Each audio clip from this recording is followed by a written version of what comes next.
I think when I was first reading the books, like before I knew that I would be, before I even knew these would be movies, and I was just excited for her to kind of come into her place as a leader, and to be this kind of warrior, because she's a very reluctant hero, because she's just in the first movie she just wanted to save her sister and her family, and then she just wanted to save herself, and in the third book is when she really starts to realize the impact that she has and that she has a choice and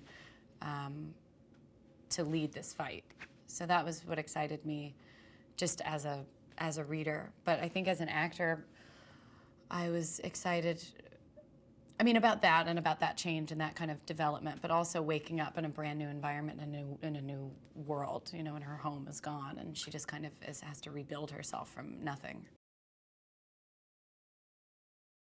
President Coin and Katniss's relationship is very complicated because Katniss knows that she should trust President Coin, but for whatever reason she doesn't. And President Coin can see how important Katniss is to leading this rebellion, but that she's hesitant. She also doesn't believe that she actually can do it. She's, you know, suffering from post-traumatic stress from 2 games, and she just doesn't. She doesn't know if Katniss can be something that she can actually control. Katniss and Gale have a very rich history that we've never really been able to explore. It's always been more about Katniss and Peeta, but there's so much complexities between Katniss and Gale and their relationship and how that changes, because before Katniss went into the games, Gale was the only person who really understood her and knew her because they grew up together.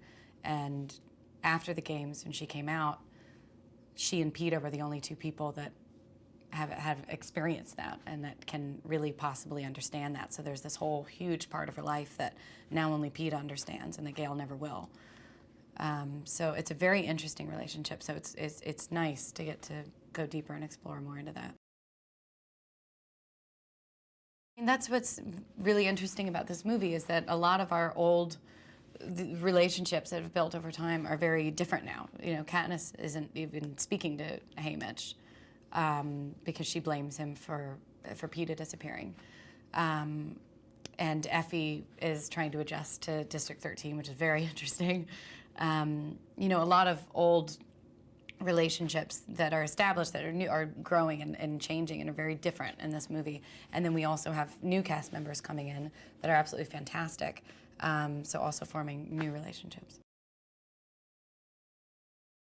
But something that I really loved about these books when I originally read them is that they're great, and it's a fantastic story, but it's also a very important story to tell about how powerful just one voice can be.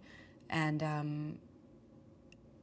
it can be scary. It is always easier to go with the more popular vote and to follow the person in front of you. It's really scary to stand up to a voice that's bigger than yours.